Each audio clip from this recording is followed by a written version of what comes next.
ਸਤਿ ਸ੍ਰੀ ਅਕਾਲ। ਕਰ ਲੋ ਸਿਹਤ ਆਪਣੀ ਮੁੱਠੀ ਵਿੱਚ। ਮੇਰੇ ਪੰਜਾਬੀ ਭੈਣਾਂ ਤੇ ਭਰਾਵਾਂ ਨੂੰ ਇੱਕ ਬੇਨਤੀ ਹੈ ਕਿ ਜੋ ਲੈਕਚਰ ਸਿਹਤ ਸੰਬੰਧੀ ਮੈਂ ਦੇ ਰਿਹਾ ਹਾਂ ਉਹ ਹੈ ਸਿਹਤ ਵਿੱਚ ਇੱਕ ਨਵੀਂ ਦਿਸ਼ਾ। ਅੱਜ ਤੱਕ ਆਪਾਂ ਦਵਾਈਆਂ ਦੇ ਉੱਤੇ ਨਿਰਭਰ ਰਹੇ ਹਾਂ। ਬੇਸ਼ੱਕ ਉਹ ਦਵਾਈਆਂ ਕਿਸੇ ਵੀ ਪੈਥੀ ਦੀਆਂ ਹੋਣ, ਪਰ ਮੇਰਾ ਵਿਚਾਰ ਇਹ ਹੈ, ਪਿਛਲੇ 50 ਵਰਸ਼ਾਂ ਤੋਂ ਲੈ ਕਰਕੇ ਮੈਂ ਇੱਕ ਚੀਜ਼ ਨੂੰ ਸਮਝਿਆ ਹੈ ਕਿ ਸਾਡੀ ਜਿਹੜੀ ਰੂਟ ਕਾਜ਼ ਹੈ, ਜਿਹੜੀ ਬਿਮਾਰੀ ਦੀ ਜੜ ਹੈ, ਉਹ ਤਾਂ ਸਾਡੇ ਅੰਦਰ ਹੀ ਹੈ। ਔਰ ਸਿਹਤਮੰਦ ਹੋਣ ਦੀ ਜੜ ਵੀ ਸਾਡੇ ਅੰਦਰ ਹੈ। ਇਹ ਦੋ ਆਪਸ਼ਨ ਹਨ। ਆਪਸ਼ਨ ਮਤਲਬ ਦੋਨਾਂ ਵਿੱਚੋਂ ਤੁਸੀਂ ਇੱਕ ਚੁਣਨਾ ਹੈ ਕਿ ਜਾਂ ਬਿਮਾਰ ਹੋਣਾ ਹੈ ਤੇ ਜਾਂ ਨਿਰੋਗੀ ਹੋਣਾ ਹੈ। ਮੈਂ ਪਿਛਲੇ ਟੌਪਿਕ ਦੇ ਵਿੱਚ ਮਾਨਸਿਕ ਹੈਲਥ ਦੇ ਉੱਤੇ, ਮੈਂਟਲ ਹੈਲਥ ਤੇ ਵਿਚਾਰ ਦਿੱਤੇ ਸਨ। ਮੈਂਟਲ ਹੈਲਥ ਦੇ ਉੱਤੇ ਮੈਂ ਕੁਝ ਫੋਰਸ ਨਾਲ ਆਪ ਜੀ ਨੂੰ ਅਰਜ਼ ਕਰਦਾ ਹਾਂ ਕਿ ਜਦੋਂ ਵੀ ਕੋਈ ਬੀਜ ਪੈਦਾ ਹੁੰਦਾ ਹੈ ਤਾਂ ਉਹ ਬੀਜ ਸਾਡੇ ਦਰਪਣ ਵਿੱਚ, ਸਾਡੇ ਸ਼ੀਸ਼ੇ ਵਿੱਚ ਆਉਂਦਾ ਹੈ, ਉਹ ਸਾਡੇ ਕਰਮ ਵਿੱਚ ਆਉਂਦਾ ਹੈ, ਸਾਡੇ ਬੋਲ ਵਿੱਚ ਆਉਂਦਾ ਹੈ, ਪਰ ਪਹਿਲਾਂ ਉਹ ਸਾਡੇ ਮਨ ਦੇ ਵਿਚਾਰ ਵਿੱਚ ਆਉਂਦਾ ਹੈ। ਤਾਂ ਵਿਚਾਰ ਸਾਡਾ ਇੱਕ ਬੀਜ ਹੈ। ਜੇ ਬੀਜ ਅੱਛਾ ਹੋਵੇ ਤਾਂ ਬੋਲ ਵੀ ਚੰਗਾ ਹੋਵੇ ਤੇ ਫਿਰ ਉਹ ਕਰਮ ਵੀ ਚੰਗਾ ਹੋਵੇ। ਜਿਹੜੇ ਕਰਮ ਚੰਗੇ ਹੋਣਗੇ, ਸ੍ਰੇਸ਼ਟ ਹੋਣਗੇ, ਸ਼ੁਭ ਕਰਮ ਹੋਣਗੇ, ਤਾਂ ਮੁੱਖ ਵਿੱਚ ਮਿਠਾਸ ਵੀ ਹੋਏਗੀ। ਜਿਹੜੀਆਂ 4 ਗੱਲਾਂ ਮੈਂ ਦੱਸੀਆਂ ਸੀ, ਚਰਿੱਤਰ, ਆਚਰਣ ਵੀ ਚੰਗਾ ਹੋ ਜਾਏਗਾ ਤੇ ਵਿਚਾਰ, ਆਚਾਰ ਤੇ ਵਿਚਾਰ, ਬੀਜ ਵੀ ਬਹੁਤ ਅੱਛਾ ਹੋਏਗਾ। ਜਦੋਂ ਵਿਚਾਰ ਹੀ ਅੱਛਾ ਹੈ ਤਾਂ ਹੋ ਨਹੀਂ ਸਕਦਾ ਕਿ ਸਾਡੇ ਮੁੱਖ ਵਿੱਚੋਂ ਗਲਤ ਸ਼ਬਦ ਨਿਕਲ ਜਾਣ। ਹੋ ਨਹੀਂ ਸਕਦਾ ਕਿ ਸਾਡਾ ਕਰਮ ਗਲਤ ਹੋ ਜਾਵੇ। ਫਿਰ ਅਸੀਂ ਗੁਣੀ ਨਿਧਾਨ ਬਣ ਜਾਵਾਂਗੇ। ਇਹ 4 ਗੱਲਾਂ ਦੇ ਵਿੱਚ ਤੀਜੀ ਹੈ ਆਚਾਰ, ਵਿਚਾਰ ਤੇ ਉਸ ਤੋਂ ਮਗਰੋਂ ਆਹਾਰ। ਅੱਜ ਤੱਕ ਤਾਂ ਅਸੀਂ ਸਮਝਦੇ ਰਹੇ ਹਾਂ ਕਿ ਅਸੀਂ ਆਹਾਰ ਨੂੰ ਕਈ ਸਦੀਆਂ ਤੋਂ ਲੈ ਕੇ ਨਹੀਂ ਸਮਝ ਪਾਏ, ਪਰ ਇਹ ਸਦੀ ਜਿਹੜੀ ਹੈ, ਇਹ ਇੱਕ ਅਨੋਖੀ ਸਦੀ ਹੈ। 20ਵੀਂ ਸਦੀ ਦੇ ਅੰਤ ਵਿੱਚ ਵਿਗਿਆਨ ਨੇ ਚਮਤਕਾਰੀ ਰੂਪ ਦਿਖਾਇਆ ਹੈ। ਸਾਡੇ ਸਾਹਮਣੇ ਸਾਇੰਸ ਤੇ ਟੈਕਨੋਲੋਜੀ ਨੇ ਇਸ ਤਰ੍ਹਾਂ ਦੀਆਂ ਬਿਮਾਰੀਆਂ ਜ਼ਰੂਰ ਲਿਆਂਦੀਆਂ, ਪਰ ਉਹਨਾਂ ਦੇ ਨਾਲ ਉਹਦਾ ਸਮਾਧਾਨ ਵੀ ਕੀਤਾ। ਪਰ ਇੱਕ ਚੀਜ਼ ਦਾ ਸਮਾਧਾਨ ਵਿਗਿਆਨ ਨਹੀਂ ਕਰ ਸਕਦਾ ਔਰ ਨਾ ਹੀ ਵਿਗਿਆਨ ਤੋਂ ਹੋ ਸਕਿਆ। ਹਾਂ, ਉਹਨਾਂ ਨੇ ਰਿਸਰਚ ਬਹੁਤ ਕੀਤੀ। ਕਿਸ ਚੀਜ਼ ਦੀ? ਕਿ ਇਹ ਲੰਬੇ ਚੌੜੇ ਸਰੀਰ ਨੂੰ ਚਲਾਉਣ ਵਾਲੀ ਸ਼ਕਤੀ, ਚੇਤਨਾ, ਕੌਨਸ਼ੀਅਸਨੈਸ, ਉਹ ਕੀ ਚੀਜ਼ ਹੈ। ਕਈਆਂ ਨੇ ਉਹਨੂੰ ਸ਼ੀਸ਼ੇ 'ਚ ਬੰਦ ਕਰਨ ਦੀ ਕੋਸ਼ਿਸ਼ ਕੀਤੀ, ਦੇਖਣ ਦੀ ਕੋਸ਼ਿਸ਼ ਕੀਤੀ। ਪਰ ਇੱਕ ਚੀਜ਼ ਹੈ ਕਿ ਜਦੋਂ ਮੈਟਾਫਿਜ਼ੀਕਲ, ਜਿਹੜੀ ਚੀਜ਼ ਭੌਤਿਕਵਾਦ ਵਿੱਚ ਨਹੀਂ ਹੈ, ਉਹ ਇਹ ਚਰਮ ਚਕਸ਼ੂਆਂ ਨਾਲ ਦੇਖੀ ਨਹੀਂ ਜਾ ਸਕਦੀ। ਇਹ 2 ਨੇਤਰ ਜਿਹੜੇ ਹੈ, ਇਹ ਚਰਮ ਚਕਸ਼ੂ ਹੈ। ਉਸ ਚੀਜ਼ ਨੂੰ ਨਾ ਦੇਖਿਆ ਜਾ ਸਕਦਾ ਹੈ, ਨਾ ਉਹ ਚੀਜ਼ ਦੇ ਉੱਤੇ ਕਿਸੇ ਚੀਜ਼ ਦਾ ਅਸਰ ਹੈ। ਨਾ ਅਗਨੀ ਦਾ ਅਸਰ ਹੈ, ਨਾ ਪਾਣੀ ਦਾ ਅਸਰ ਹੈ, ਨਾ ਕਿਸੇ ਚੀਜ਼ ਦਾ ਅਸਰ ਹੈ, ਕਿਉਂਕਿ ਉਹ ਚੀਜ਼ ਅਵਿਨਾਸ਼ੀ ਹੈ, ਉਹ ਤੱਤ ਅਵਿਨਾਸ਼ੀ ਹੈ। ਇਸ ਵਾਸਤੇ ਸਾਡਾ ਜ਼ਿਆਦਾ ਫੋਕਸ, ਜ਼ਿਆਦਾ ਨਜ਼ਰੀਆ ਕਿਸ ਦੇ ਉੱਪਰ ਰਹਿੰਦਾ ਹੈ? ਸਾਡੇ ਸਰੀਰ ਦੇ ਉੱਪਰ ਰਹਿੰਦਾ ਹੈ। ਹੁਣ ਮੈਂ ਅੱਜ ਉਸ ਕੜੀ ਨੂੰ ਲੈ ਕੇ ਮੈਂ ਇੱਕ ਗੱਲ ਕਰਦਾ ਕਿ ਅੱਜ ਅਸੀਂ ਮੈਂਟਲ ਹੈਲਥ ਔਰ ਡਾਇਬਟੀਜ਼ ਨੂੰ ਜੋੜ ਦਿੱਤਾ, ਮੈਂਟਲ ਹੈਲਥ ਔਰ ਹਾਰਟ ਡਿਜ਼ੀਜ਼ ਨੂੰ ਜੋੜ ਦਿੱਤਾ, ਦਿਲ ਦੇ ਰੋਗਾਂ ਨੂੰ ਵੀ ਮਨ ਨਾਲ ਜੋੜ ਦਿੱਤਾ। ਤੀਜੀ ਗੱਲ ਆ ਜਾਂਦੀ ਹੈ ਸੋਸ਼ਲ ਹੈਲਥ। ਸੋਸ਼ਲ ਹੈਲਥ ਵੀ ਜਿਹੜੀ ਹੈ ਮੈਂਟਲ ਨਾਲ ਜੁੜੀ ਹੋਈ ਹੈ।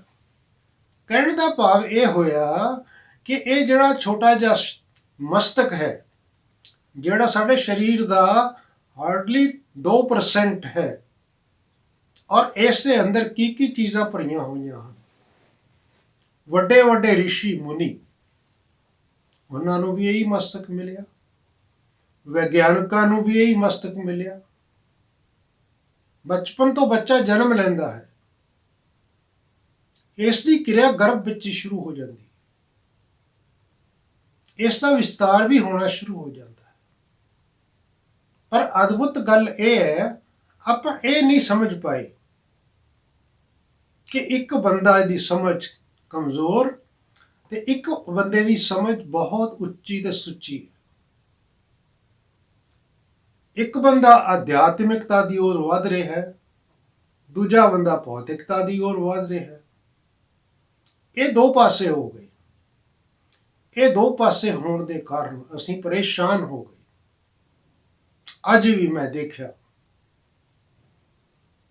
ਮੇਰਾ ਵਿਚਾਰ ਭੌਤਿਕਵਾਦੀ ਰੈਸ਼ਨਲ ਸੁਸਾਇਟੀ ਤਰਕਸ਼ੀਲ ਦੇ ਭਾਈਆਂ ਨਾਲ ਵੀ ਹੋਇਆ। ਮੈਂ ਉਹਨਾਂ ਨਾਲ ਇਹ ਹੀ ਗੱਲ ਕੀਤੀ ਕਿ ਸਰੀਰ ਸਭ ਕੁਝ ਨਹੀਂ ਹੈ, ਕਿਉਂਕਿ ਇੱਕ ਵੱਡੇ ਵਿਗਿਆਨਕ ਨੇ ਕਿਹਾ ਹੈ ਕਿ ਇਹ ਸੈੱਲਾਂ ਤੋਂ ਬਣਿਆ ਹੋਇਆ, ਜਿਹਨੂੰ ਅਸੀਂ ਮੋਲੀਕਿਊਲਸ ਕਹਿੰਦੇ ਹਾਂ, ਕਿ ਇਹ ਇੱਕ ਪਰਿਵਰਤਨਸ਼ੀਲ ਹੈ ਔਰ ਹਰ ਸੈਕਿੰਡ ਦੇ ਵਿੱਚ ਇਹ ਇਸ ਤਰ੍ਹਾਂ ਹੈ ਜਿਸ ਤਰ੍ਹਾਂ ਚੱਲਦਾ ਹੋਇਆ ਪਾਣੀ।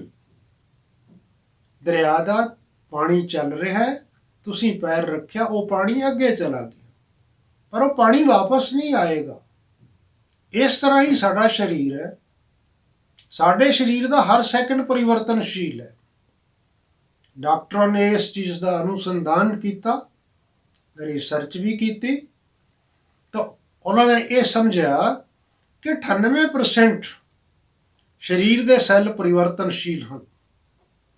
ਉਹ ਕੁਝ ਵਰਸ਼ਾਂ ਦੇ ਅੰਦਰ ਹੀ, 2 4 6 ਵਰਸ਼ਾਂ ਦੇ ਅੰਦਰ ਹੀ, ਕਈਆਂ ਨੇ ਕਿਹਾ 1 ਵਰਸ਼ ਦੇ ਵਿੱਚ ਹੀ ਹੋ ਜਾਂਦੇ ਨੇ, ਕਈਆਂ ਨੇ ਕਿਹਾ 5 ਵਰਸ਼ ਦੇ ਵਿੱਚ ਚੇਂਜ ਹੋ ਜਾਂਦੇ ਹਨ।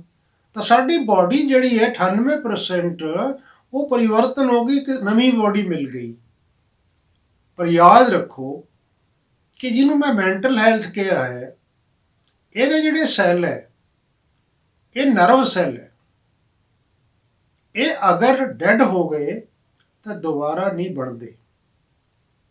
ਜਿਸ ਤਰ੍ਹਾਂ ਇੱਕ ਫੈਕਟਰੀ ਦੇ ਵਿੱਚ 400 ਵਰਕਰ ਕੰਮ ਕਰਦੇ ਹਨ, ਆਰਾਮ ਨਾਲ ਫੈਕਟਰੀ ਚੱਲ ਰਹੀ ਹੈ, ਪਰ ਉਹਦੇ ਵਿੱਚੋਂ 200-300 ਵਰਕਰ ਜਿਹੜੇ ਹੈ, ਉਹਦੇ ਵਿੱਚੋਂ 200 ਵਰਕਰ 300 ਵਰਕਰ ਛੁੱਟੀ ਕਰ ਜਾਂਦਾ, ਤਾਂ ਲੋਡ ਕਿੰਨਾ ਦੇ ਉੱਤੇ ਆਇਆ? 100-200 ਵਰਕਰਾਂ ਦੇ ਉੱਤੇ ਆਇਆ।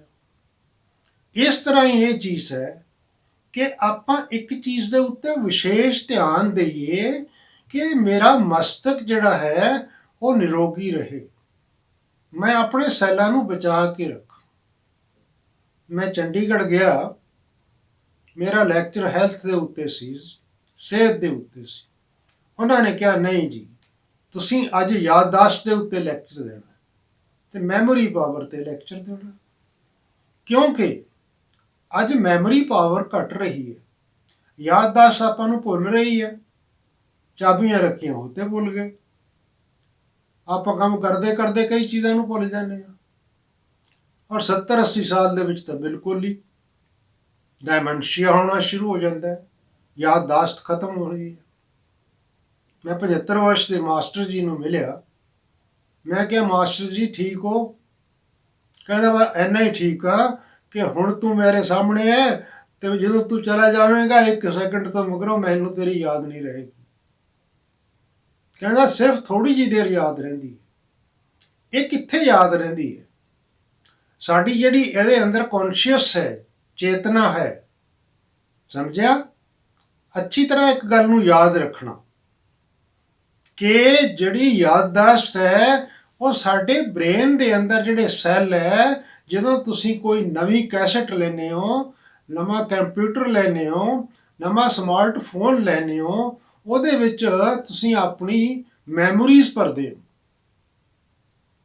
ਪਰ ਡਾਕਟਰਾਂ ਨੇ ਇਹ ਦੱਸਿਆ, ਜਿਹੜੇ ਨਿਊਰੋ ਸਰਜਨ ਹੈ, ਵਰਲਡ ਫੇਮਸ ਹੈ, ਦੁਨੀਆ ਦੇ ਵਿੱਚ ਪ੍ਰਸਿੱਧ ਹੈ, ਉਹਨਾਂ ਨੇ ਕਿਹਾ ਕਿ ਬੰਦੇ ਦਾ ਮਸਤਕ ਇੱਕ ਐਡਾ ਵੱਡਾ ਕੰਪਿਊਟਰ ਹੈ ਕਿ ਉਹਦੇ ਬਰਾਬਰ ਤੁਸੀਂ 100 ਕੰਪਿਊਟਰ ਵੀ ਰੱਖਦੇ ਹੋ ਨਾ, ਉਹਦੇ ਨਾਲੋਂ ਵੀ ਵੱਧ ਮੈਮੋਰੀਜ਼ ਇਹਦੇ ਵਿੱਚ ਹੈ। ਇਹ ਕਿਵੇਂ ਹੋ ਸਕਦਾ? ਇਹ ਕਿਵੇਂ ਸੱਚ ਹੈ ਜਾਂ ਝੂਠ ਹੈ? ਪਰ ਇਹ ਸੱਚ ਹੈ, ਕਿਉਂਕਿ ਇਸ ਦੇ ਅੰਦਰ ਇੱਕ ਕੌਨਸ਼ੀਅਸ ਲੈਵਲ ਹੈ ਜਿਹੜਾ ਬਹੁਤ ਛੋਟਾ ਹੈ। ਆਪਣਾ ਸਿਮ ਕਾਰਡ ਕਿੰਨਾ ਵੱਡਾ ਹੁੰਦਾ? ਛੋਟਾ ਜਿਹਾ ਹੁੰਦਾ। ਜੇ ਆਪਾਂ ਉਹਨੂੰ ਮੋਬਾਈਲ 'ਚੋਂ ਕੱਢ ਲੈਂਦੇ ਤਾਂ ਹਾਰਡਵੇਅਰ ਰਹਿ ਜਾਂਦਾ ਤੇ ਸੌਫਟਵੇਅਰ ਨਿਕਲ ਜਾਂਦਾ। ਤਾਂ ਉਹ ਸੌਫਟਵੇਅਰ ਸਾਡਾ ਕੀ ਹੈ? ਸਾਡਾ ਮਾਈਂਡ ਸੌਫਟਵੇਅਰ ਹੈ। ਸਾਡੀ ਜਿਹੜੀ ਐਟੀਟਿਊਡ ਹੈ ਸੌਫਟਵੇਅਰ ਹੈ।